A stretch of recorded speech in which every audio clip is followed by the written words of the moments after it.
I think the people that I get to work with day in, day out, the culture from the top down. We're a God-fearing, God-honoring company.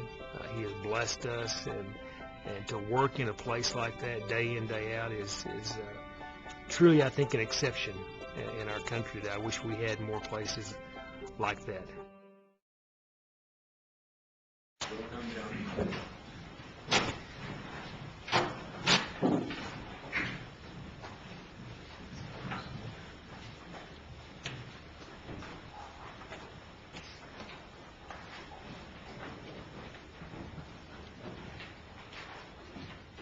Can I get all the people from the Amarillo Zoo to come up?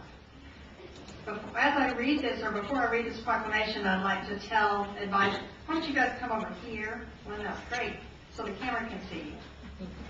I just love that. If you haven't been out to the zoo, I would encourage everyone to go out to the zoo. There are so many improvements, and it's such a fun place, an interactive place to be now. I've had such a great time out there several times over this spring and this summer, and so I'm going to read this proclamation now, but everybody has done such a good job, and I just love being out there. Okay, so here it goes.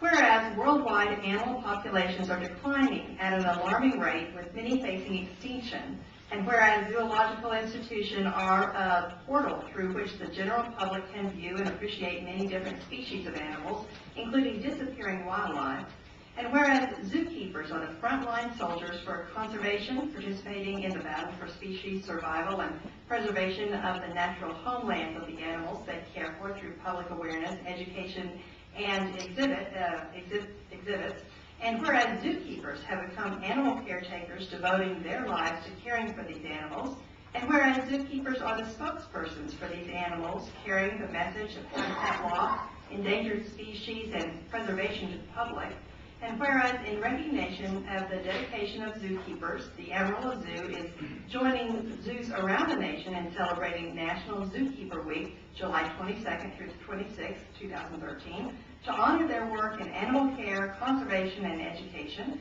Now therefore we and City Mayor and City Commissioners of the City of Amarillo, Texas, do hereby proclaim the week of July 22nd through the 26th, 2013 as National Zookeeper Week.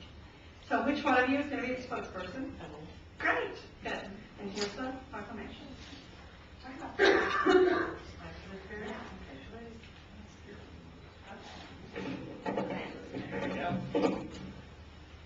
Well, first of all, I want to thank everybody for giving this crew the acknowledgement that they so deserve. They're probably some of the hardest workers out there. And believe me, I have left somebody at the zoo to take care of everything while they're gone, but this is the crew right here. This is all the full-time zookeeper staff. And it's a very committed group. They go well beyond just animal care and taking care of the exhibits. As the proclamation talks about, they are educators. So they educate the public about not only the animals themselves, but they talk about, conservation issues that are out there. Just all sorts of things related to the animals. And they're always very welcoming to the visitors that come out there, very willing to answer questions and talk about, just anything that goes on with the zoo.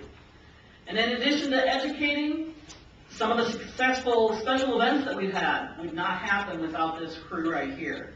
For being such a small crew, I am just truly amazed at some of the things that we get accomplished.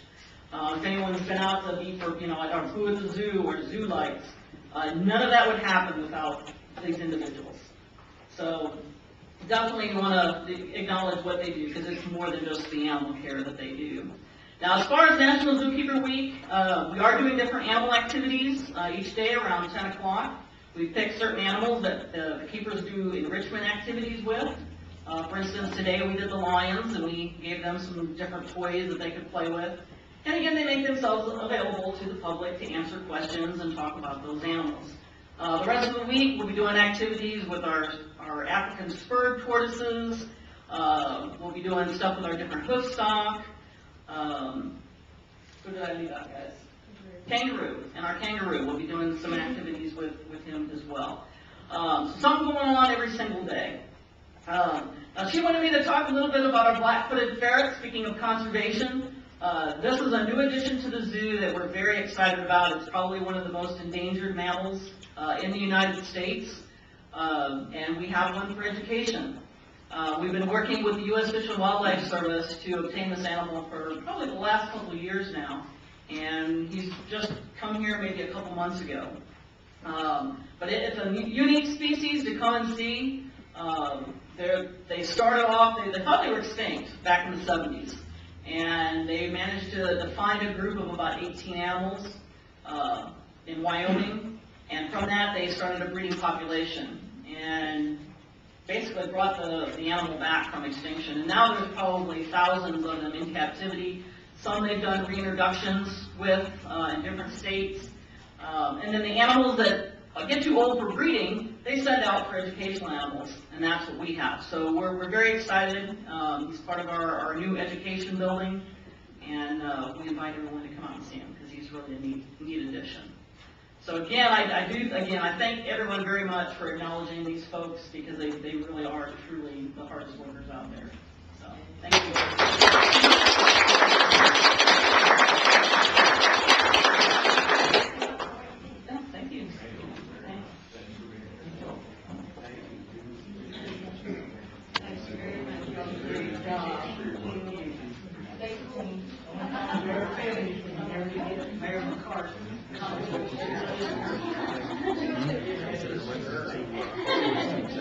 Oh, yeah.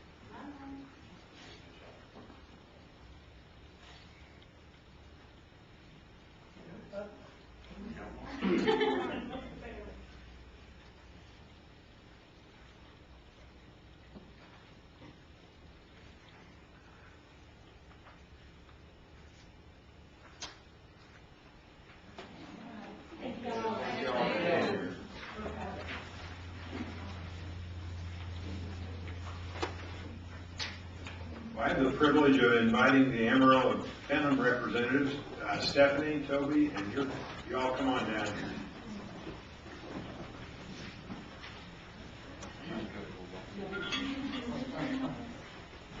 You all come on down here and line up. How are you, sir? What is your name? Nice to meet you. I'm Paul. How are you? What's your name? And you get to carry the trophy? Wow. What's your name? Caitlin, nice to meet you. Y'all line up, Toby.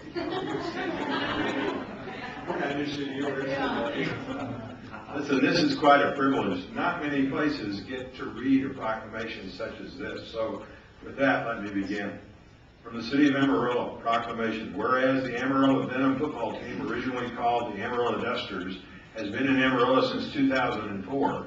And whereas the Amarillo Venom has a 23-member team member that come from across the nation and may eventually call Amarillo home.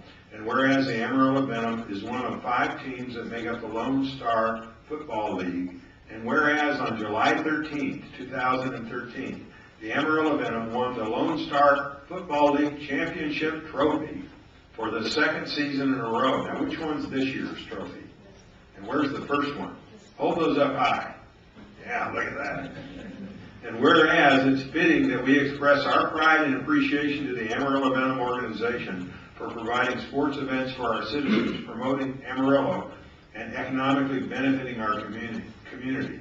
Now, therefore, we mayor and city commissioners of the city of Amarillo, Texas, do extend our congratulations to the Venom for their successful season, 2nd season, and championship win, and thank them for being good ambassadors for Amarillo, given under our hand and seal this day, mayor and city commissioners. That's quite a feat, and we will not have other trophies like that unless you bring them here. So we're glad that you've done this. That's great. Do you want to be the spokesman? Well, who's going to be the spokesperson? Would you like to be the spokesperson? Say thank you. Can you say thank you? Thank you. Okay. How about you, sir? Okay. Stephanie, I think you're elected. You were Toby. On behalf of Amarillo, Venom, and the Tucker family, we would appreciate everything that this whole community and the Texas Panhandle has done. We can't do it without us. Right now, our coaches are actually out in a small community not named Shamrock. They're actually working with the youth. So that's one of the things that we pride ourselves on, is it's not just Amarillo's team, but it's the Texas Panhandle team, and we want to bring people and be proud of Amarillo and what our area has to offer. Believe me, this has been a crazy ride, and it all started, going to a Venom game myself and saying, hey, I want to bring the excitement back to Amarillo, and hopefully we can do this. And again, Coach Reese and I are trying for a three-peat, so I can put that out there. So I appreciate everything that everybody from the city of Amarillo to the Texas Panhandle has done to help us achieve these goals. So thank you. Couldn't do it without you. Thank you. Here's your proclamation. No one has worked harder than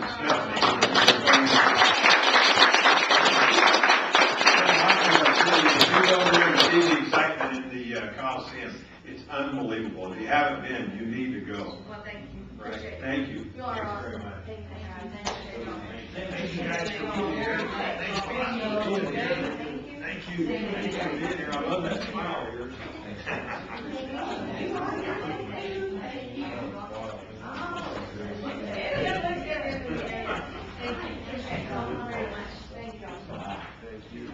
Okay, are you coming back next year to see us? You're going to win another trophy and be that next year? Come on. Thank you. Good job, Stephanie. Thank you all. Good job.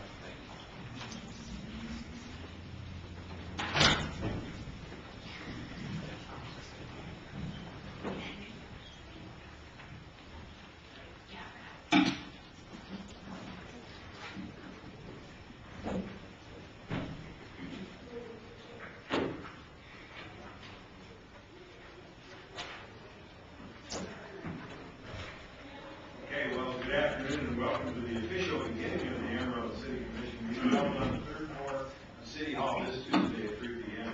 The first item of business on today's agenda is the attached copy of the minutes. Those minutes are regarding the meeting held on July 16th. Are there any additions or corrections to the minutes? If not, I'll accept the motion. Mayor, I will move for approval of minutes as presented. I second that motion. We have a motion and a second for the minutes as presented. All those in favor signify by saying aye. Aye. Opposed? That passes with a 5-0 vote. Ordinance number 7415, this is first reading of an ordinance reappointing existing judges now serving in the City of Amarillo Municipal Court.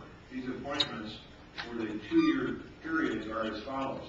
Sonia Letson, full-time presiding judge. Jennifer Cates, part-time associate judge. Donald Conley, part-time associate judge. And India Crawford, part-time associate judge. Is there any comments from the commission or the audience regarding these appointments? I entertain a motion. Mayor, I move approval of ordinance number 7415. Second. A motion and a second for ordinance number 7415. All those in favor signify by saying aye. Aye. Opposed? That passes with a 5-0 vote. Resolution public hearing. This resolution conducts a public hearing on and considers ordering the removal of substandard structure located at 4810 Mountain Drive.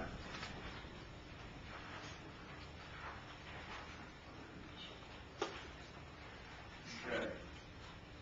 We now will conduct a hearing to determine if certain properties constitute a nuisance by virtue of dangerous structure or accumulation of weed, trash, and junk, or some combination of these. Pursuant to the city ordinance, the mayor will make a determination of all the procedural and evidentiary questions.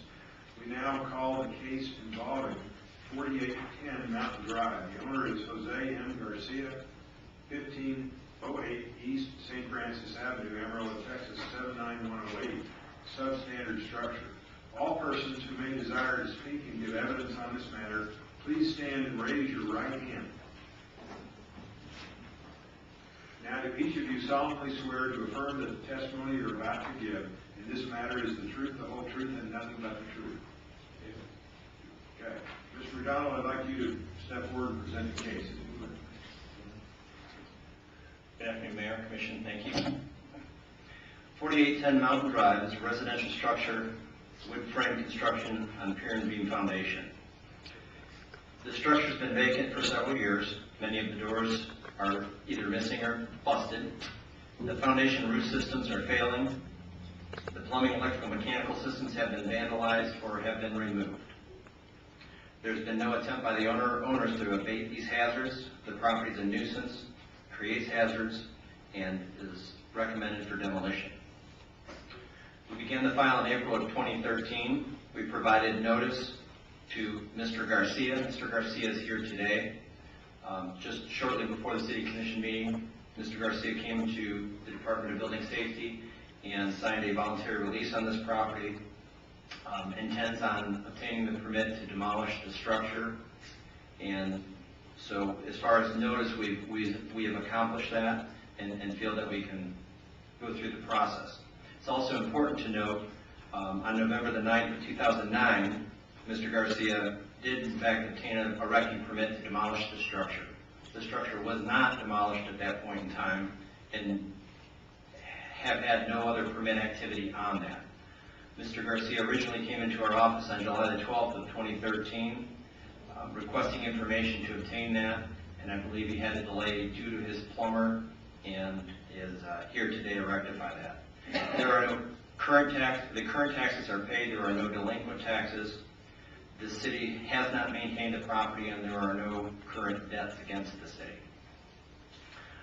I do in fact have a copy of the file here. This file is the business record that we created and maintained in the ordinary course of business in the Department of Building Safety.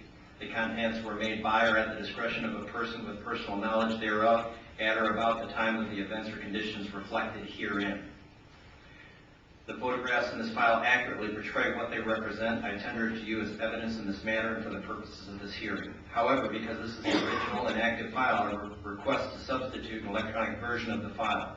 Such electronic copy is an exact duplicate of the original file that has been secured on the city's IT network under Hummingbird number 2191235. Mr. McDonald, if you give it to the officer, he'll present it to us. We'll admit this to the record of this hearing. Substituting the electronic record is allowed for all purposes, including appeals. Commissioners, you may now examine the original file and ask questions.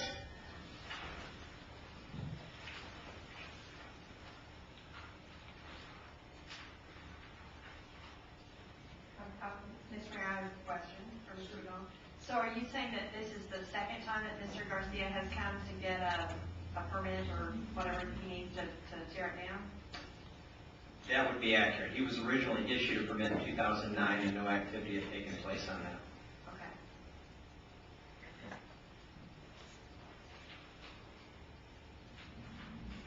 It would be my recommendation that we continue with the condemnation and we can order the removal, but the opportunity for him to do that work would be within that 10-day window and he's well aware of that. Does anyone else have any questions for Mr. McDonald at this point? We'll call him back up. Mr. McDonald, if you take your seat, and thank you. Now we will hear from persons with legal interest to the property who were sent notice of this hearing. If such person now fails, refuses, or neglects to appear, they are deemed to have admitted liability for the defects and violations as stated in the initial notice. Is there an owner, occupant, or lien holder of the property present who wants to present pertinent information or to question the building official? Sir, I believe you stood earlier. Would you like to come forward?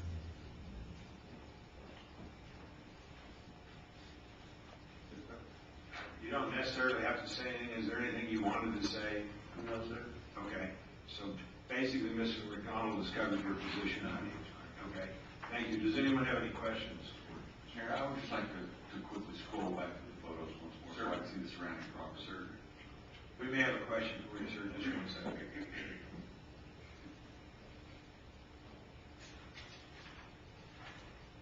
Sir, if you don't mind for the record, if you give your name and address, please. I am Jose Garcia. I live in 1508 San Francisco. Okay, thank you. Any other questions? Anybody have any questions? Sir, thank you for being here. If you would like to take your seat. Thank you. Okay, well, thank you. The information that we've collected is admitted to the record. And does the City Commission have any other questions for the building official? Okay.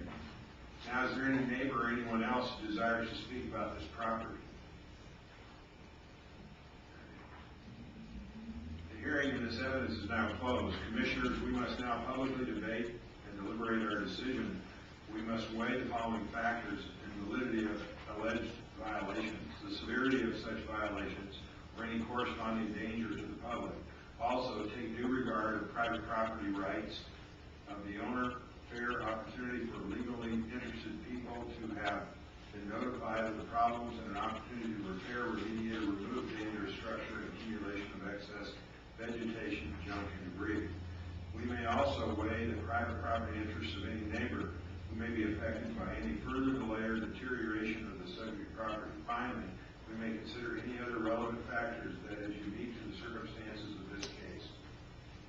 And at this point, do we have any other questions from the Commission? Okay. And we will deliberate one of the choices that we have from the ordinance. I'm prepared with the motion, Mayor, so I can proceed. I think based on the finding and what we see here today, the Commission now finds that a public nuisance exists and has not been timely abated, and now issues the following orders. And I would recommend options 2 and 5. 2 stating that finding the structure or any other improvement of any kind or any part thereof is dangerous and ordering its removal 10 days after notice of decision. And number 5, the interested persons of the lot, tract, or parcel of land with accumulation of rubbish, trash, solid waste, and/or unsanitary matter described in the notice of violation are hereby ordered to remove the same from the premises within 10 days from this order. I second. We have a motion and a second. Mr. McDonald, does that satisfy what you and the owner have discussed? Yes, sir, it does. Okay, thank you. We have a motion and a second. All those in favor signify by saying aye. Aye. Opposed? That passes with a 5-0 vote. Sir, thank you for being here today, and thank you for working with Mr. McDonald. Okay, that matter is now concluded. The city manager is directed to take all steps necessary to inform the interested parties of the outcome of the hearing, their appeal rights, and to implement this resolution. We move to the next item. We will now conduct a hearing to determine if certain property constitutes a nuisance by virtue of a dangerous structure or accumulation of weeds, trash, and junk, or some combination of these pursuant to city ordinance. The mayor will make the determination as to any procedural evidentiary questions. We now call the case involving 3816 Northeast 9th Avenue. The owner is Terry Michael Sizemore, substandard structure. Any persons who may desire to speak and give evidence on this matter, please stand and raise your right hand. Now, do each of you solemnly swear to affirm that the testimony you're about to give in this matter is the truth, the whole truth, and nothing but the truth? Mr. McDonald, if you now present the case, please. Thank you, Your Honor. The property located at 3816 Northeast 9th Avenue has an excessive accumulation of trash, overgrown vegetation. This particular property is accumulated with junk, debris, and has been a hazard. The property has been vacant since May of 2010. There's excessive salvage items, discarded household items, tires, and wood. There's been no recent attempt by the owner or owners to repair or abate the hazards. Since the initiation of the proceeding, the residential structure has become unsecured, and there's evidence of vagrants occupying the structure. The dangerous structure process has been initiated without comment.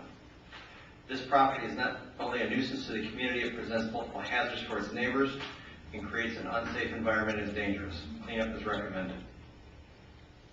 The beginning date for this file was May of 2013. Notification was sent. The initial notice was sent to Terry Michael Sizemore. Was sent on May the 3rd, 2013. It was delivered on June the 6th of 2013. Public hearing notice was also sent to Terry Sizemore, delivered on July the 8th, 2013. Additionally, we've sent notice to Potter County Tax Assessor via regular mail. The property was posted with a notice of condemnation placard on July the 9th of 2013. Shortly before the City Commission meeting today, I was contacted by Mr. Sizemore's mother, and she indicated that they had just found out about this, that of course her son is incarcerated in Lubbock, and a neighbor, which is a contractor, has a desire to purchase this property and to abate the hazards and pay all delinquent property taxes on the property. She's not able to be here today. Of course, she is local, and the contractor, of course, is local and would be able to be here. And apparently, by virtue of just finding out from her son or through one of the trustees in the prison in Lubbock.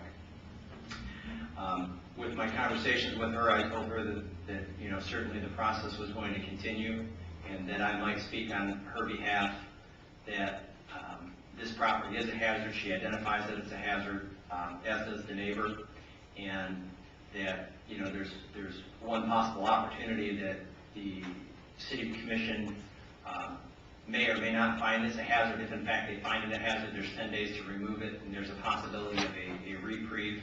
And I said that I would acknowledge the fact, just based upon the phone call that I've had of where it's at. And beyond that, we've had no contact or no permit activity on the structure. The current taxes on the property are $669.22 for the year of 2012. Delinquent taxes of $2,601.40 for years 2009 through 2011. Again, Mr. Sizemore has been incarcerated and will be for several more years. There's been no water service to the property since May the 10th of 2010. Over the past 2 years, the property has not been maintained by a city contractor. There currently is $943.80 owed to the city against the property for prior mowing and cleanup. The file that I have here is the business record that was created and maintained in the ordinary course of business in the Department of Building Safety. The contents were made by at the direction of personal knowledge thereof, at or about the time of events or the conditions reflected herein. The photographs in this file accurately portray what they represent. I tender it to you as evidence in this matter and for the purposes of this hearing. However, because this is the original and active file, I request to substitute an electronic version of this file. Such electronic is an exact duplicate copy of the original file, and it is secured on the city's IT network under Hummingbird number 2191362. Mr. McDonald, if you could give that to the officer, we'll accept it, and we'll admit this record of this hearing, and substitution of electronic record is allowed for all other purposes, including appeals. Commissioners, we may now examine that file and ask questions. Mr. McDonald, I don't quite understand it. You have somebody that's really ready to sell it, but we don't know if that's really going to take place or not. We do not. If a 10-day notice is given and they start to deal with this, they come in to get a permit, what happens from that point? Is there any 10 days in, or? No, option number 3 on this resolution provides an opportunity for a reprieve, that they're able to obtain a provisional permit, and if they fail to act upon that provisional permit, then the order of the commission still stands, and the order to remove would be initiated. But it still is 10 days that they have to act on that. They have 10 days in which to get into our office to satisfy what it is we would be expecting of them to secure the permit. Okay. Any other questions, please? Did I hear you correctly to say that there was a charge of $900 against this property for a cleanup? For previous cleanup, yes, sir. Was that done 20, 30 years ago? A while ago, yes, sir. It takes a while to crank one up like this. Absolutely. And what makes properties like this be a magnet for tires? It's a convenient place to stack them, I think. Well, They recognize it's vacant, absolutely. both of these properties are this. It's amazing. Okay, thank you. Yes, sir. Any other questions from the commission? Did you say, Mr. McDonald, that none of the family members could be here today, for example, mother? Correct. You know, my mom would have good intentions directed toward my property as well, but she doesn't have title to my property. How is it that a family member would have title to that property and be able to make obligations thereupon? The contractor would be able to secure the permit to do the work. So if that person has an agreement, they're attempting to come to some terms that just need his signature. I told her that was of no consequence to us. The fact of the matter is it was here today to go before the city commission for condemnation. If that contractor wanted to make application, act as the owner's agent, secure that permit, do the work, and then whatever contractual agreement they have, that's entirely up to them. We're looking for the hazards to be abated. But again, Mr. McDonald, there would be 10 days where they would have to get all the paperwork done and his Absolutely. signature. And I was very clear with her that my expectation is they'd be in our office tomorrow morning, to at least understand what it is they need to do, meaning his mother as well as the contractor that would be performing the work to even consider this. They could go get a power of attorney from him and do whatever they need to, couldn't they? If they really had a desire to quickly. I don't know that they would need a power of attorney from the standpoint acting as the owner's agent. They're able to secure the permit to do the work. I mean, the owner still owns the house, so he's able to call someone on the phone and say, yeah, do the work. So if they want to do something, 10 days should be adequate to get moving. Absolutely. Are there any other questions from the commission? Thank you, Mr. McDonald. We'll now hear from persons with a legal interest in the property who were sent notice of the hearing. If any such person now fails, refuses, or neglects to appear, they are deemed to have admitted liability for the defects and violations as stated in the initial notice. Is there an owner, occupant, lien holder of the property present who wants to present pertinent information or to question a building official?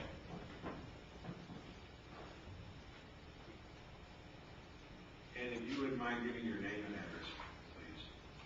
I'm Sherry Ayler, and I'm the Potter County Tax Assessor Collector. 900 South Polk Street. I'm just here to let y'all know that we have this property actually up for sheriff's sale September the 3rd. If y'all could just grant us time enough to sell it as is, we could probably even sell it for enough to get the lien that's already out there. Most of the property in this kind of situation, we have about $4,200 due against it.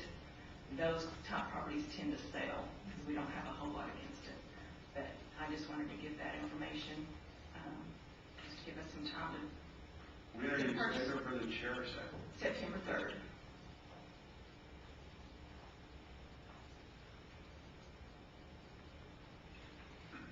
That's just about 10 days. A little more. September. Yes. A bit longer. And it is in pretty bad shape. I did drop by there yesterday and the trash was full. So, I've got a question. If we move to demolish it in 10 days, how would that hurt your sale? It would just, to me, it would just give it would eliminate a place for vagrants to gather. Right, but then it's a vacant lot that we sell and not a house. It's, I'm assuming it's rehabitable. It's rehabitable?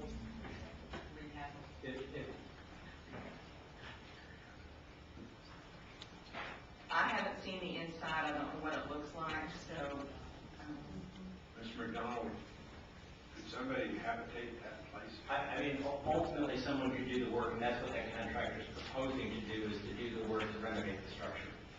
So, whether or not someone makes that investment or not. We don't have any inside pictures of the inside of this building, do we? No. You afraid that There may be, well, and I don't know if there's some older ones in that file. We may have some older within that file. You go back. Well, but the pictures that are in your presentation show there appears to be substantial foundation damage and separation of the structure from the foundation. There's a number of issues with the property that would have to be renovated. there are some pictures in the file that show that.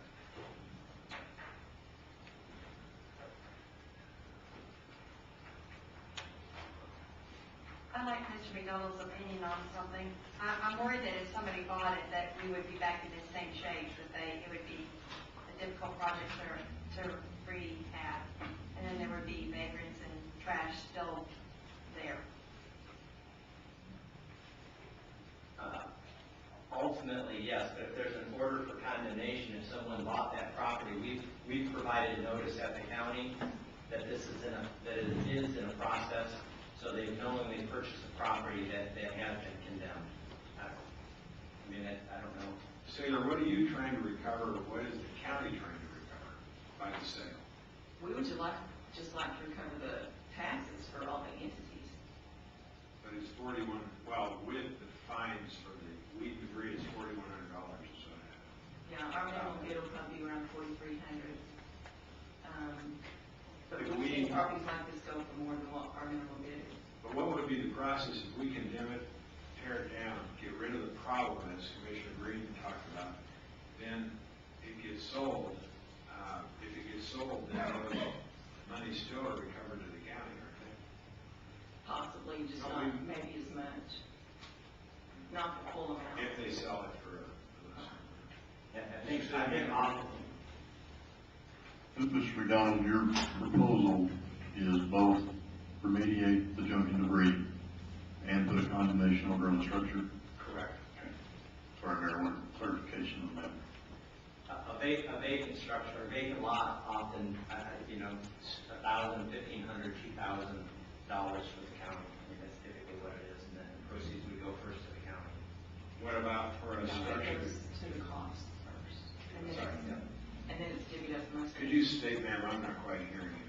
When we sell a property for less than what we have against it, it's just prorated out Right. after the costs are paid. But when we have a property like this that is on y'all's condemnation list, we put a notice when we make our list out that they need to get in touch with the city to find out what needs to be done to the property. And with the posting there, whoever purchased it will be aware that they've got to get with the city and find out what they need to do to correct the issues. Is there any way to tell Mr. City Manager what our success has been with trying to cooperate on something like this and to really do recover? Because we're tired of extending these problems. We're understanding what the county wants, but we also are receiving a lot of indication from neighbors and citizens that we need to keep cleaning these up. So do we get in another trap? I think Commissioner Green pointed that out, certainly my concern. Mayor, I think both points are valid. The county has a greater opportunity to recover all or most of the funds that are owed to the taxing entities if that structure is still there. Concern being, you're now roughly 45 days away from the sale. What's the period of time for the taxing entities then to approve those sales if it comes to that point, if it does sell for the amount? If it doesn't sell for the amount, then we would probably have it no bid and then y'all can proceed with the demolition process. If it doesn't, say it again, if it doesn't proceed, what did you say? Well, if it sells for the full amount, then you go through the process of getting the deed, the title to the purchaser. The purchaser has this property in this condition, and your order will have expired. So we have to start again. Can I ask a question? Please, sir. Can I ask a question, counsel? Are we obligated to, I know here in option number 3, it says ordering removal within 10 days. Is it at our discretion to go to modify that from 10 days? No, I don't believe that's within your discretion because the ordinance requires 10 days. There is the option 4 that might. Then we have to revisit this. Well, actually, I don't agree. I'm on one clarification. I thought we learned that in option 4, we're basically turning the 10 days into 60 days. But there's also a pretty good determination something's going to be done. The problem is going to be that it's like Mr. Atkinson said, this thing is still going to be a nuisance for quite a period of time if we don't take care of it now. I mean, we're probably prolonging it, having to start over again later, in my view. And Mayor, I believe option 4 is predicated on a permit. Yes. No one's going to permit, well, yeah. Unless the county wants to spend money to clean it up so that it is a better property. I mean, I'm serious about that. Well, For me, to leave it in that condition for another number of months and go through this rigmarole again. and I guess I might direct this towards council, if in fact that item number 3, which would order the removal within 10 days, or that finding good cause exists to grant a reprieve on the order, allow the interested persons in the party to seek and qualify for a provisional permit, which would theoretically grant 60 days. So we could wait until that 9th day if the owner-contractor situation doesn't work out, then another interested person then could obtain a provisional permit, which would grant them 60 days in which to do something to abate the hazards. Is that accurate? Yes. Number 3 allows you to go ahead and condemn the structure so you don't have to go through this process again, but allows a reprieve on the 10 days, and which basically gives 60 days, which would get it through the auction process or should get closed. So that either the current owner's mother or family or whomever could take care of it, or the new owner could get a provisional permit. But if they don't do something within 10 days, they don't get the 60. Correct. Correct. Okay. It's still either of the two options, 3 or 4. So in 10 Predicated on days, getting a permit. the current owner or a contractor has to take action in 10 days, or it'll be done and we'll tear it down. Because if they don't act in the first 10 days, they don't get the 60, right? Correct. Any interested person. They gotta come to you and satisfy and get Correct. this. What we don't want to do is create another deal too, where somebody says, well, we're gonna spend a little bit, but we really don't clean this up. And that's what this option in turn is, that they have 10 days to obtain. If they fail to perform within 60 days, then I will still order the removal of that structure, the abatement of the hazard. So under that scenario, we'd be looking at number 3 and number 5. That would be Yes. correct. Okay. Thank you very much, we appreciate it. Mr. Mayor, here again, to me, what these poor neighbors are having to put up with. We're gonna get to that one next. Okay, and then we'll come back, certainly we want to hear.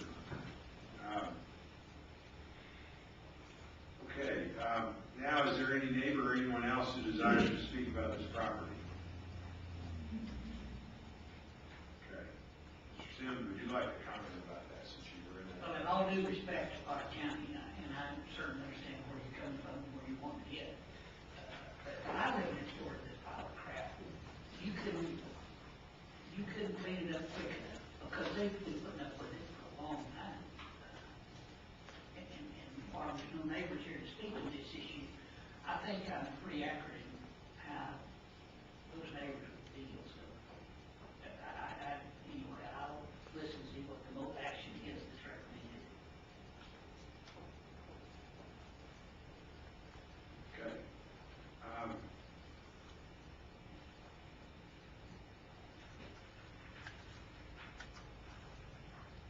Is there any other comment from the city commissioner or any questions for the building official?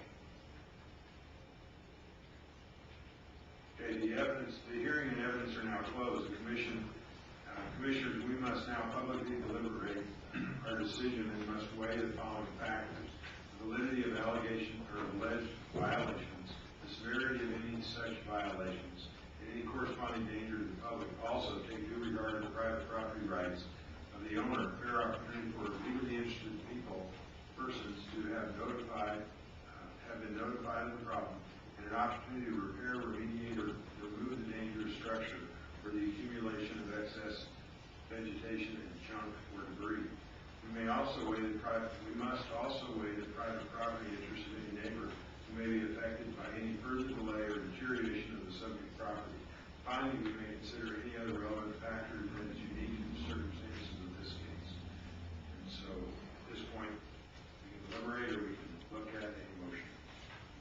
Mr. Mayor, I have a motion. Sir? Okay. I would find that this commission has determined that a public nuisance does exist and it has not been timely abated, and I would move that we issue the following orders. Number 3 and number 5, and I'll read those. The structure, on number 3, the structure is a danger and ordering its removal 10 days after the notice of decision. However, further finding that good cause exists to grant a reprieve on that order to allow the interested persons in the property to seek to qualify for and obtain a provisional permit during that period.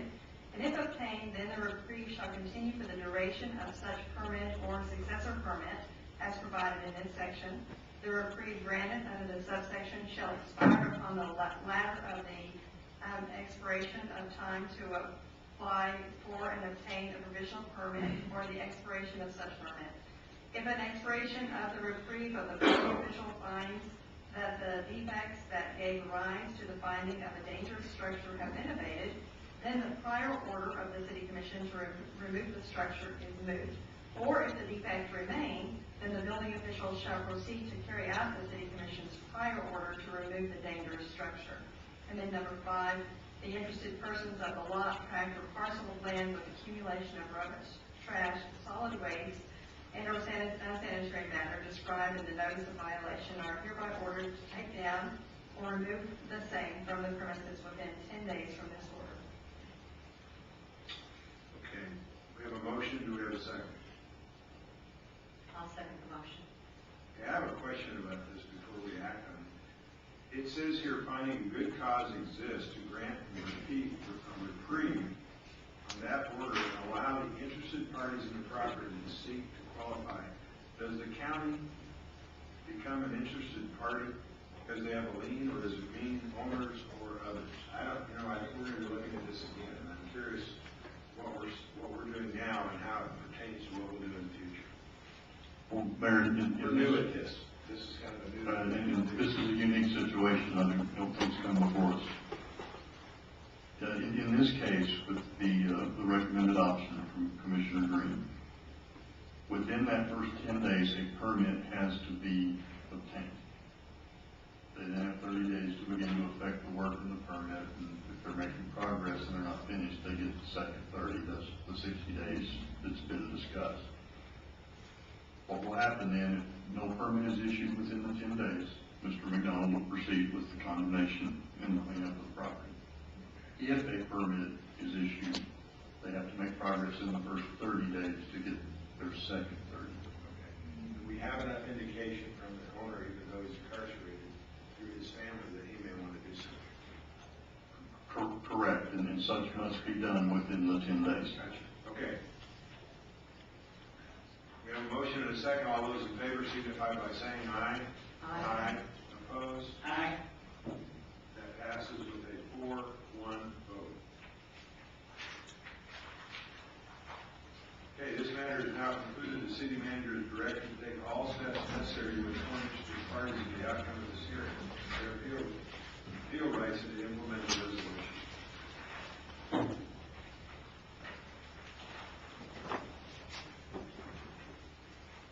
Okay, resolution public hearing on the 2013 program of projects and approval of the grant application for fiscal year 2012-13 federal and state grants funding for the Amarillo City Transit System. This resolution conducts a public hearing on the 2013 program and projects and authorizes the City of Amarillo to submit a grant application to the state or to the Texas Department of Transportation for fiscal year 2012 and 13 operating and capital assistance for the Amarillo City Transit Department. The city will receive an allocation of both Federal Transit Authority and Texas Department of Transportation. The proposed allocation is $814,682, more than the current fiscal year. Federal FTA funds are $3,382,099. ARRA funds are $311,250. TxDOT funds are $403,966. The local funds are $1,789,130. The total capital operating is $5,886,445. Are there any questions about this item from the audience or from the commission? Do we need to gather further information? Yes, sir. Please come forward.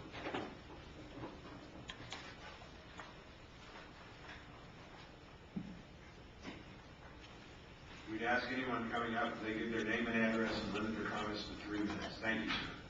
Thank you. Alan Feingold, 2601 North Grand Street. I would like to say that the city should try to get all the money for transit that it can. But I hope that you will consider doing a thoroughgoing study of the current transit system, including including whether or not the bus's routes are too long. It's my belief, subjective, that the routes that were adopted approximately 3 years ago by the transit system are too long, 15 minutes. And I hope that you would do a study of on-time bus travel and see how often these buses can actually make the juncture at the central transit station downtown. Moreover, I do hope that if you get these grants, you will seriously consider giving at least a 6% increase in the salary of your drivers. Their patience is remarkable. Mr. Feingold, I know you use the bus system and it works well for you. When you say the routes are too long, and then you said 15 minutes, can you explain? Okay. Actually, the system doesn't work particularly well, but it's the only thing that's available to me. I'll give you an example. On the number 3 route, there was an extension made. The route used to take a route down the Amarillo Boulevard until you got to Grand Street. It made a left onto Grand Street. It continued from Northeast 8th down to 24th, and then it took a right turn, and it went down to Eastern, and it caught the Eastridge section. In order to avoid the possibility of being interfered with by a train, and there are train tracks that go out there, the decision was made to take the route over a overpass on Northeast 8th, approximately half a mile past Grand Street. And it seemed like a good decision at the time, but what it actually did was extend the route approximately 15 minutes.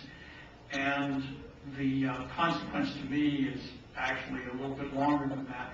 But on the whole, there is no one who uses that additional mileage that the bus takes after it crosses Grand Street and heads for the Eastridge edition.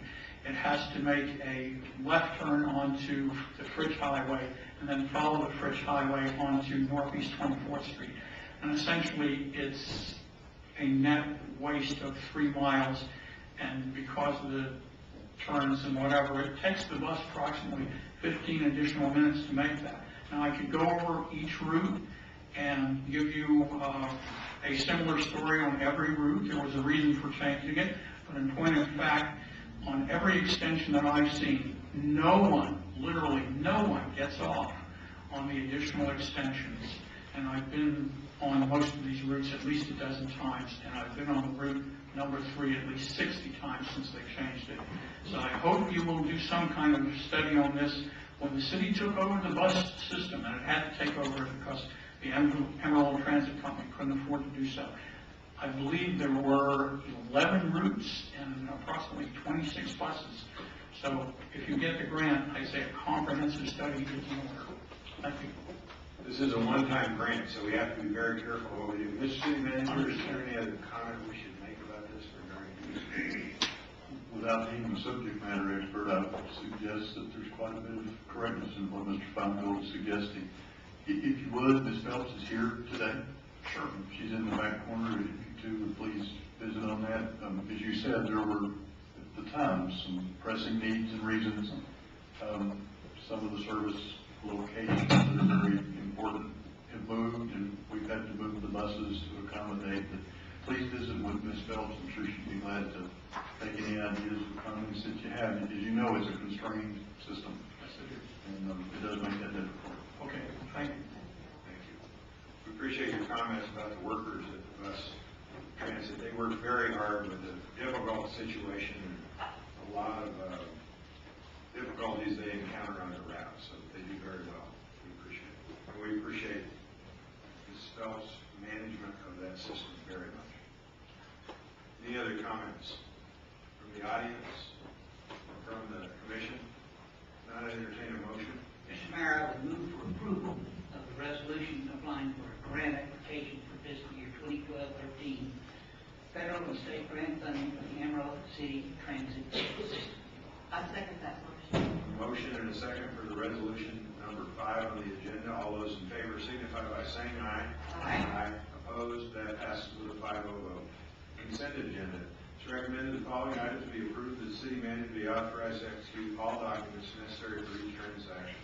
A is the award of Carson County wells $942,548. D is the award of emergency repair contract, Amarillo Police Department elevator repair. C is the approval of historic Route 66 sign amendment. And D is the approval of the aviation clear zone easement. E is the sale of property. Are there any items that need to be removed for separate consideration by the commission? If not, are there any items that need to be discussed by the audience or by the commission? I entertain a motion. I move approval of the consent agenda as presented. Second? A motion and a second for the consent agenda as presented. All those in favor signify by saying aye. Aye. Opposed? That passes by a 5-0 vote. This concludes the agenda for today's commission meeting.